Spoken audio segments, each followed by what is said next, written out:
when I started, I was given really good advice by Jonathan, which was to make myself indispensable.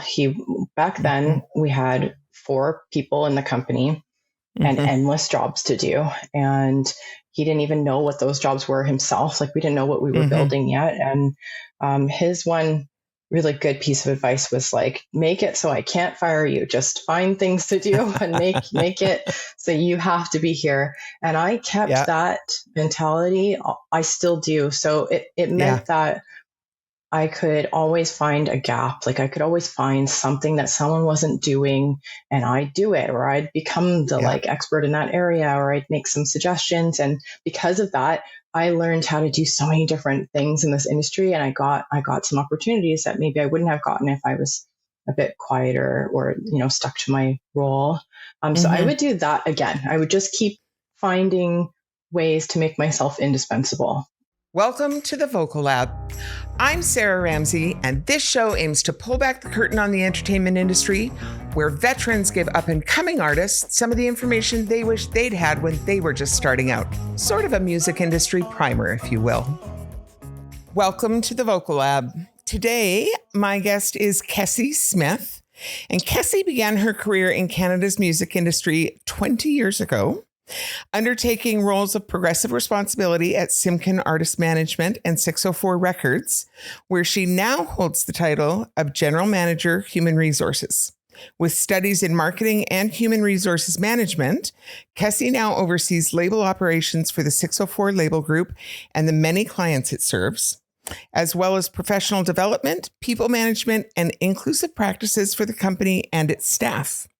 Most notably, Kesi was senior project manager for Carly Rae Jepsen during the peak of her Grammy-nominated blockbuster hit, Call Me Maybe.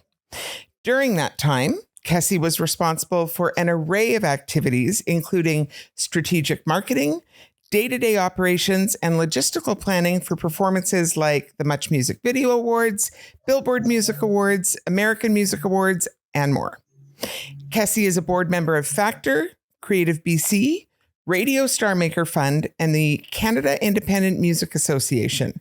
She also serves Advance, which is Canada's Black Music Business Collective, as part of its membership committee. So thank you so much for joining me today, Kesi.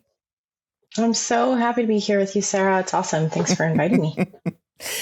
And I remember, we'll get into this more later, but 20 years you've been here, and I think I remember more or less when you started.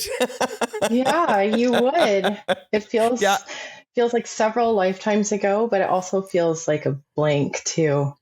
Yeah. It goes by quickly, hey?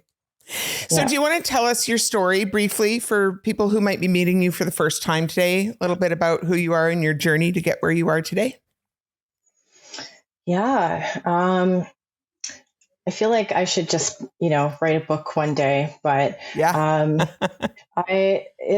So I started just as a music fan, going to shows locally. It's probably where you and I met at an old, Marianne is Trench show back in the day. I started just by going to a lot of shows and meeting some local artists and kind of falling in love with the local scene and what indie bands were trying to do on a really just authentic sort of granular level. And at one of those shows, I ran into my now bosses, Jonathan and Chad, and got into some conversations. And ultimately, I ended up with an internship at 604 Records 20 years ago, as what feels like as an infant. And and spent about 6 months interning here and turned that into a job that I've been in since then, in many different areas of the company and helping to grow the sort of different departments and levels to it. And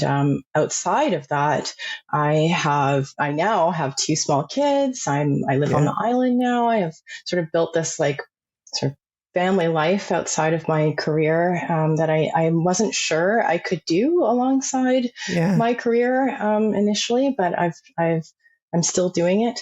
And I also sit on several boards, like you mentioned earlier, within the greater music community to try and leave an impact there too. So that's me in a nutshell.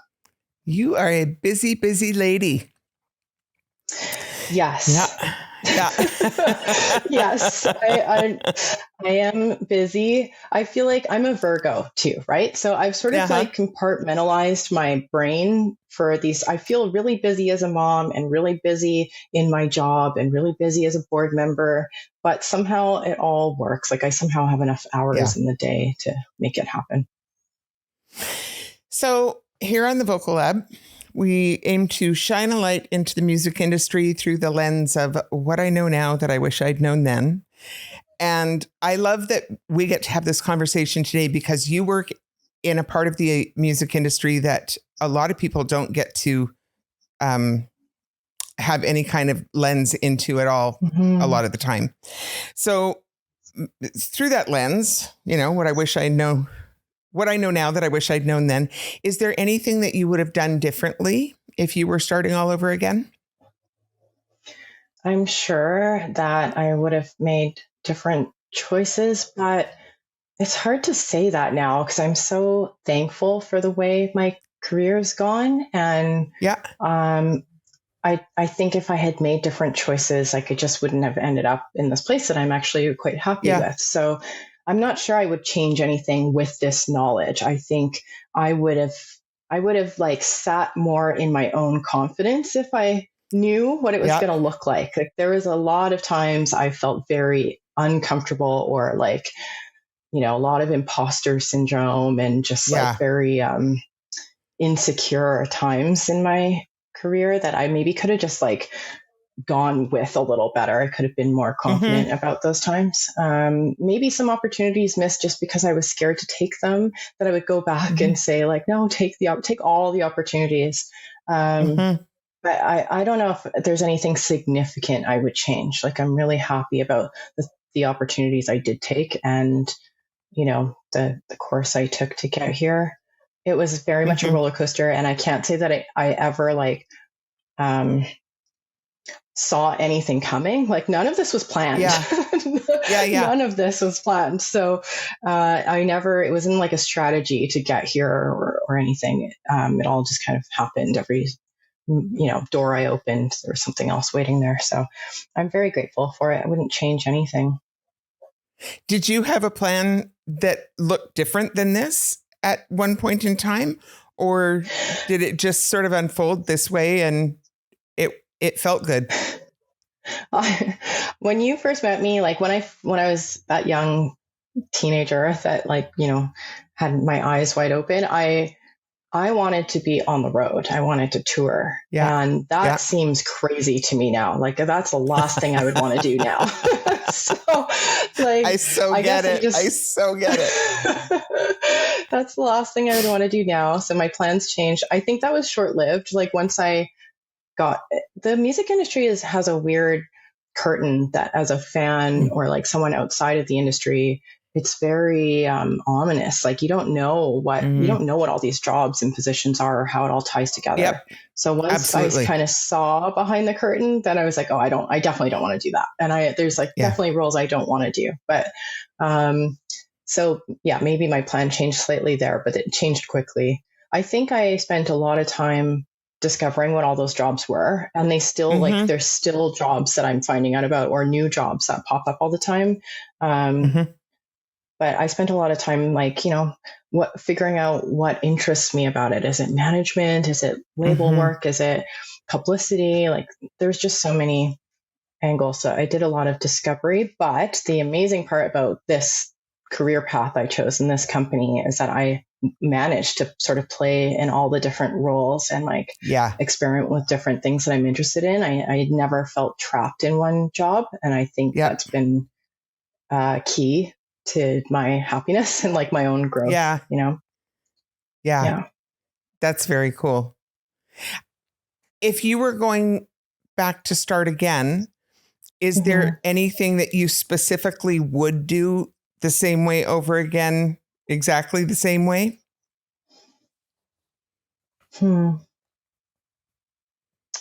Yeah, I think when I started, I was given really good advice. by Jonathan, which was to make myself indispensable. Back then we had 4 people in the company and endless jobs to do. And he didn't even know what those jobs were himself. Like we didn't know what we were building yet. And his one really good piece of advice was like, make it so I can't fire you. Just find things to do and make it so you have to be here. And I kept that mentality. I still do. So it meant that I could always find a gap. Like I could always find something that someone wasn't doing and I'd do it, or I'd become the like expert in that area, or I'd make some suggestions. And because of that, I learned how to do so many different things in this industry. And I got some opportunities that maybe I wouldn't have gotten if I was a bit quieter or, stuck to my role. So I would do that again. I would just keep finding ways to make myself indispensable. I think that's been a really great skill set. I think that's excellent advice, honestly, for anybody working within an organization, like in that kind of a structure. When you're working with other people, it is being indispensable is the best way to stay indispensable. It's like it's like a kind of an old school mindset, like I think there's something to be said about the newer generation of like, doing the one task that you were hired to do. And there's strength in that. I think we have a lot more like sort of experts in what they do now. But whereas back then, nobody was like an expert. You just did everything, all the things. So I think like it caused me to be more flexible about what I was learning and taking on. And I never felt like I was in a box, which would have been boring for me. I need to be growing all the time. And even now, 20 years in, I'm still learning things that I don't know how to do, or learning areas of the industry I don't know about, because I'm always a bit curious about other areas I can dabble in. So we are in an industry that in like so many different facets of the industry, there's all sorts of different levels of education, and it's not just the performers, but behind the scenes as well. Lots of different levels of education, some lots of formal education, some real mentorship kinds of situations, like you were talking about internship, that kind of thing. Some, self-taught or short courses that you pick up along the way. Can you talk a bit about what your education looked like and how it's impacted your work? Yeah, so I came to this industry straight out of high school, pretty much. I had a couple of high school jobs. But because of the way this sort of fell into my lap, I took the opportunity and chose to go straight into it. So I didn't go to like your typical college or university to begin with. And back then I felt pretty sure that I would never go to university. I was like done with school and I just wanted to get to work and have real life experiences. But of course, as I grew and, became older, I have different changing goals. So I went back to school. And at some point in my career, when I was focused as a project manager, I focused my education on marketing. So I just did some college level marketing courses to just refine my skills. And then after I had my first child, I came back from maternity leave with like sort of renewed goals. Like I'm not going to just project manage for the rest of my life. I want to be a leader and I want to take on some more responsibilities. And I would like to have some better paperwork. So I went back to school again, in this time in human resources. And so I did some certificate programs. I went to SFU and finished up my schooling in human resources, and then went to Jonathan and re-strategized my role here. And that's when I started this path into like general management and HR. Yeah. I really appreciate too that has been supported in the company too, that, expanding your education and having that expanded education allow you to grow into more roles within the company over time. I think great companies do that, but not all companies do that, right? I think it's been a very important piece to me staying so long, because I was able to like personally grow, and like I said, my brain needs to keep moving. I need to keep learning in order to stay interested. So going back to school a couple of times gave me that kind of confidence that I know what I'm doing, and those skills are applied in many different areas, not just self-taught, and coming back and seeing that reflected in my position has been very helpful. I've also had like a number of mentors and industry resources. Like, it's a really cool industry, so you get to learn from people, you get to learn from other coworkers and other companies, and there's lots of resources in the industry. So done some self-training too, but I feel very supported here in going back. I feel like I could go back to school a third time, go into law or something. Who knows? Just take over the whole thing, become the entertainment lawyer, and maybe I'll take Jonathan's job. Exactly. I don't want that job. He can keep it. Yeah, I don't blame you. Do you want to talk about what have been the most important relationships in your career? And this is a question that I ask a lot of guests, and it's less about naming names, although you're welcome to answer it any way that you would like to, but it's more about what relationships have really impacted the pathway of your career, both personal and professional, that have allowed you to get where you are today. That's a good question. There's like a few faces that kind of pop through my mind when you ask that.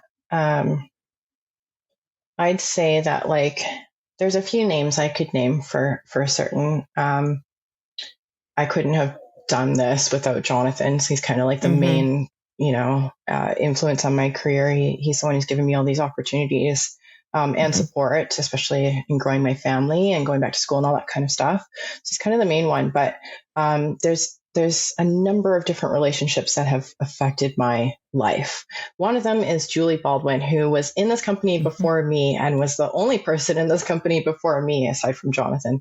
And she did things, she's always like one step ahead of me, just informing the jobs. Like, she was the first real project manager. And so I got to see what it looked like to be a project manager.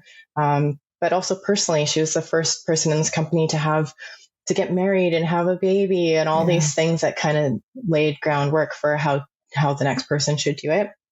And I've always been very, I've always admired the steps that she's taken.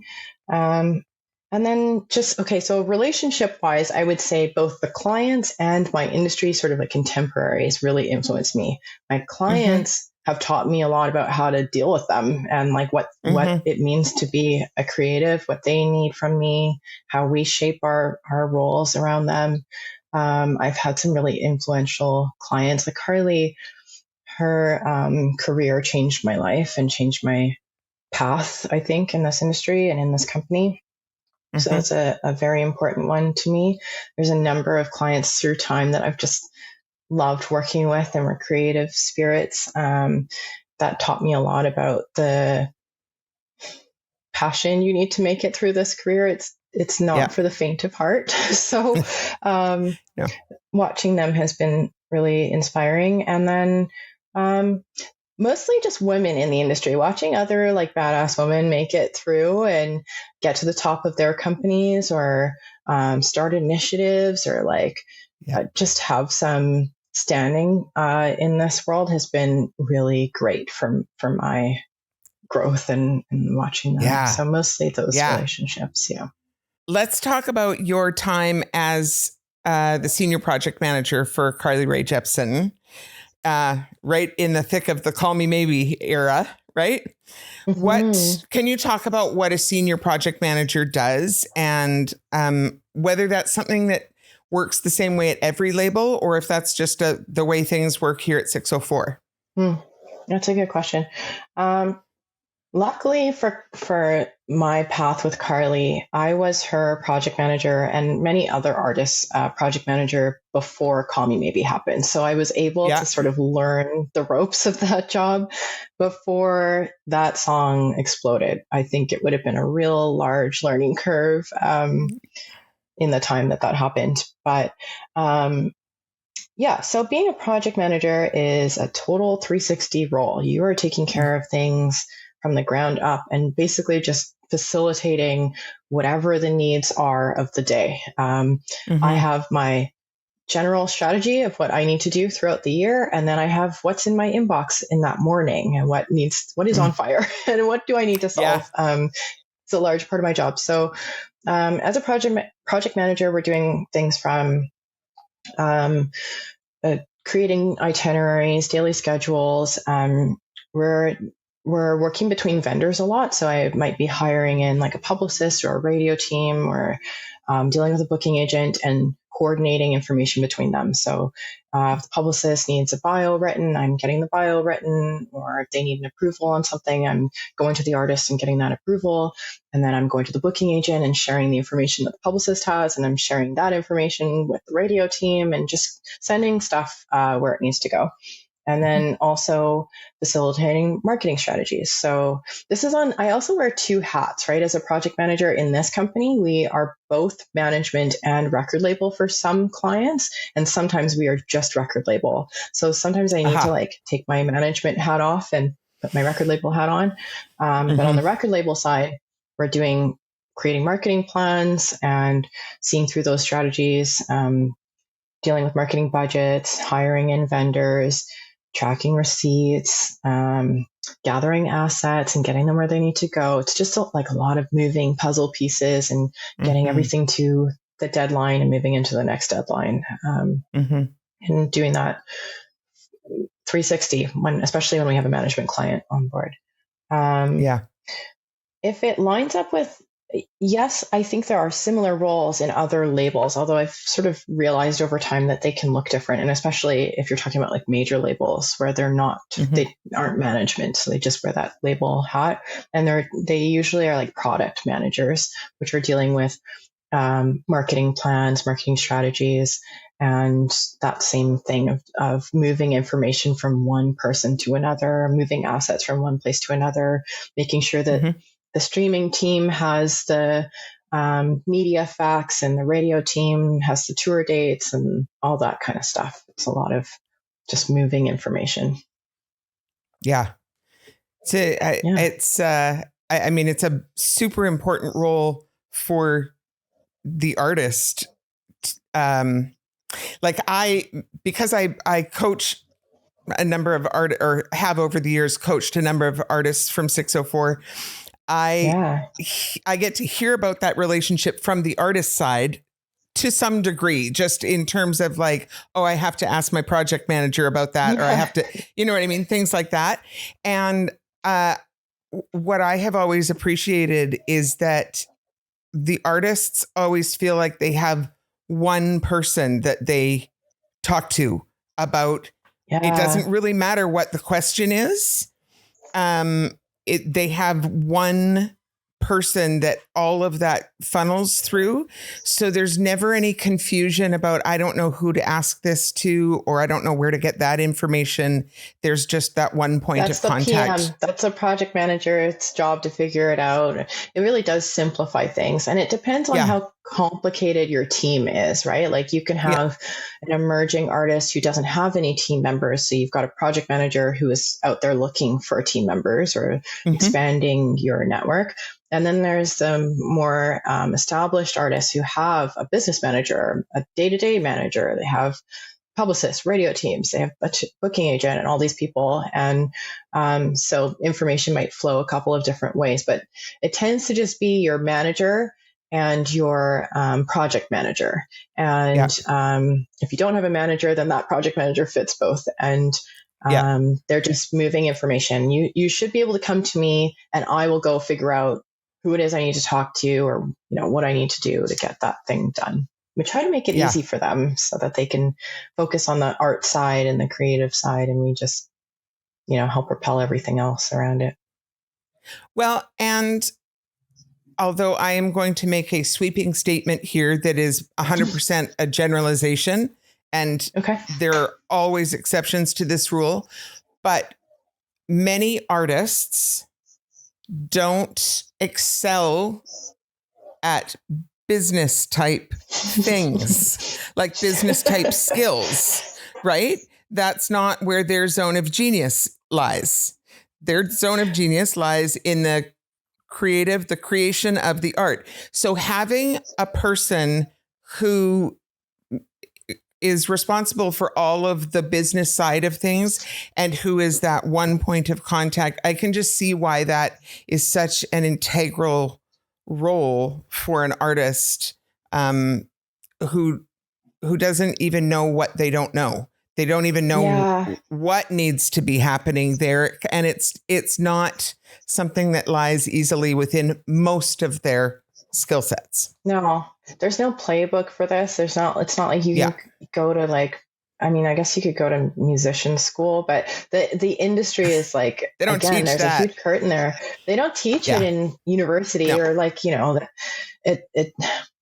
it's a very, it's what's the word? Like there's a lot of expectations on musicians today. It was even simpler when I started 20 years ago, but now you can be an extremely talented musician or songwriter, both, and be able to create that side of your work really well and still not get anywhere because you don't have the business side, and you really do need it. Or you need social media savvy. Now you have to be a content creator and an influencer and a marketing person, and you need to be all of these things that don't necessarily have anything to do with songwriting. So when we bring artists into the label, ideally that's what we offer, is that side to take some of the burden off and at least give you the resources and the connections to be able to help alleviate that like ginormous expectation of musicians and songwriters now.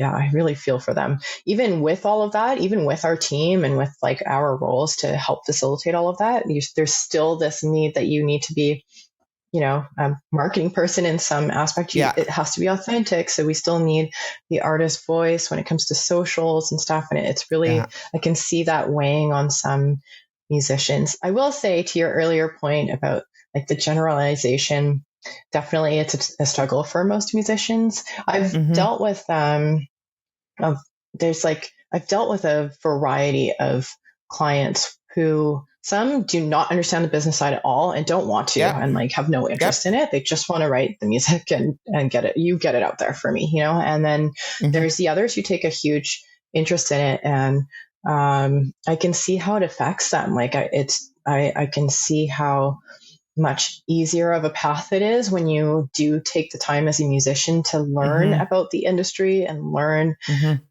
some of what we do. It is important. We're there to facilitate it, and we'll do our best to make it really easy for you. But that having that little bit of like business sense really is helpful. It is something that I talk to students and coaching clients about a lot, because the fact of the matter is, as an artist, you are in fact a business owner. That's the reality of it. And if you want that business to be successful, you don't have to know how to do all of the things, but you have to understand how all of the things work well enough to know whether the people who are doing those things are doing a good job of them at the very least.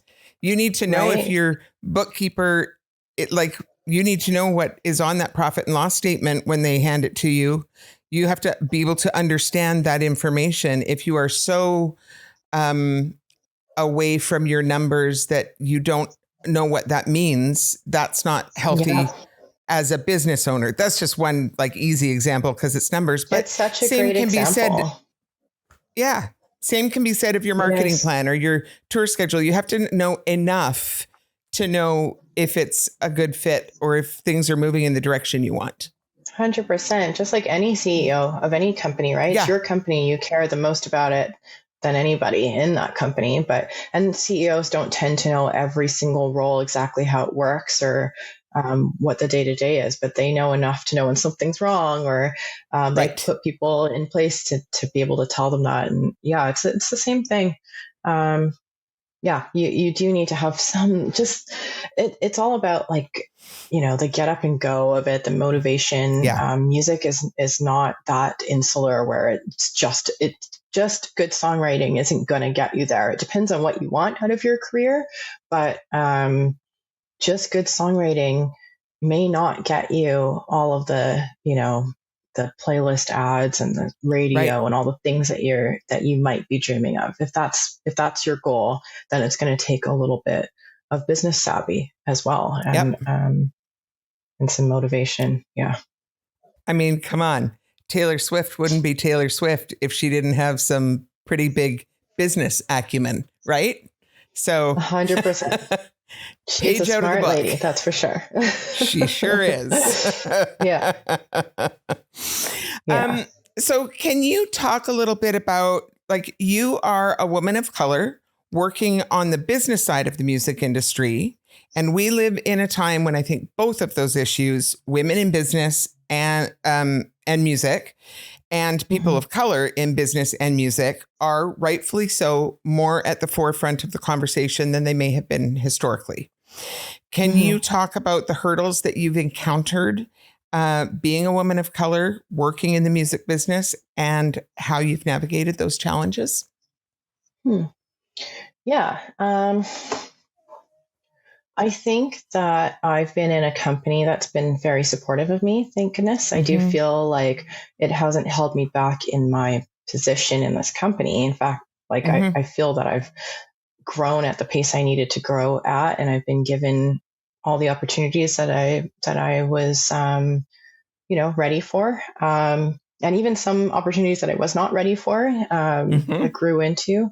So I think I'm lucky that way, because I also don't think that that's the standard, especially in my industry or in our country. Like I definitely have other, women of color in my position that struggled and weren't given opportunities. And there was a very noticeable shift, I guess 4 years ago now, when these issues came to the forefront.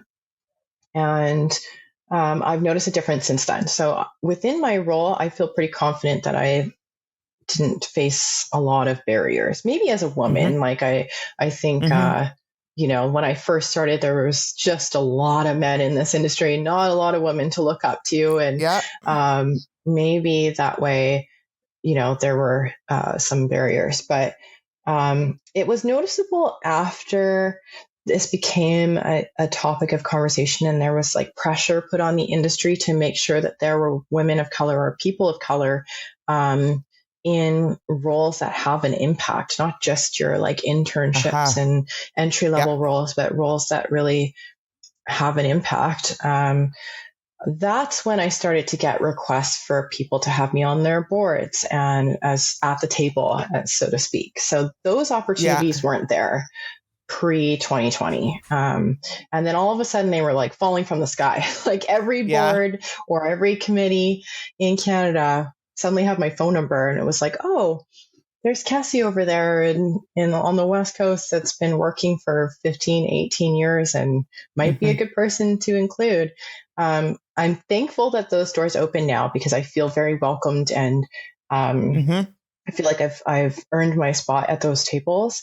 But those opportunities weren't there before that year. So I've, there must have been some barrier there that I wasn't noticed originally, but then suddenly, everybody's got to have you.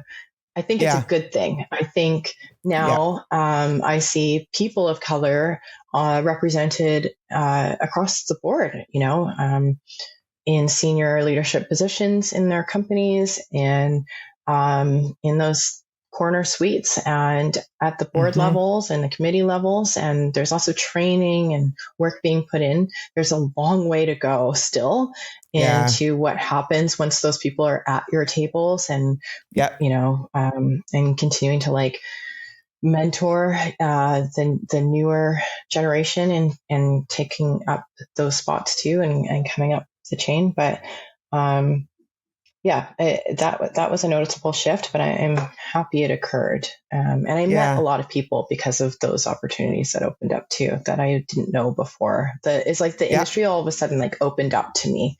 And the context that I have now opened up at that point.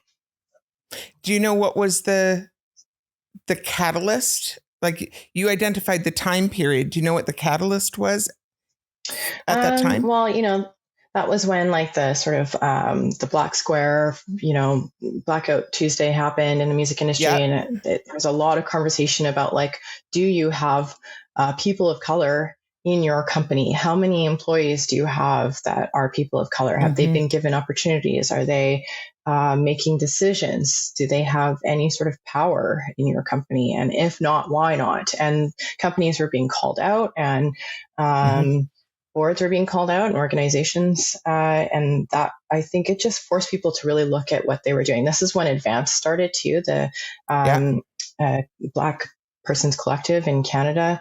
And they sort of joined together to create a network of people of color and Black people, and help to make sure that those opportunities are never missed again, and that companies and industry organizations are sort of held accountable to do things that encourage and include Black people and Black professionals in this industry.